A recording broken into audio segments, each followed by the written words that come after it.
what I would say is that the counterbalance to all of this discussion is that this information has been concentrated, distilled, and simplified into very, basic practices. So you could teach it to someone who was deaf and couldn't hear you or understand anything about this from transmitting sort of the foundational information. You can go right to, here's what you actually do. Okay, you learn these patterns with the rope. Okay, now you're suddenly taking care of and addressing all of these fundamental things that I'm speaking about without the upper brain and forebrain having to understand any of it.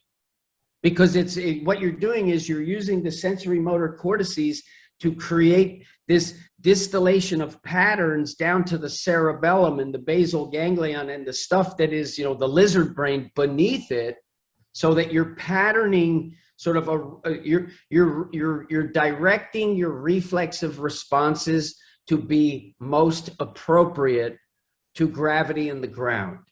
And that's your real competitor, is yourself. You're in between gravity and the ground. And the ideal scenario is where you are able to take this force, the 9.8 meters per second force, route it through your body to produce the most productive exchange. That's the delivery of force down, and then the capture and harnessing the force up to have the most graceful, fluid, economical capacity to do that. And when you can do that the best, well, now you have the foundation to do everything else. I mean, playing the violin, it will enhance everything, including your capacity to go right brain, left brain, and create harmonics deep in the brain that can lead to harmonics in the cognitive brain, where you can actually increase cognitive function. And then you start training the eyes, which have their own real estate in the brain, where it's like, oh my gosh, you can go very deep into this you can go as deep as you want to go, because it's based in fundamental principles.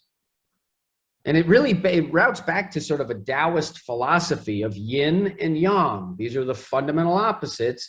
And if you can stretch out the polarity of the opposites, being maximum tension, minimal tension, and the wider that differential, the more space you have in between.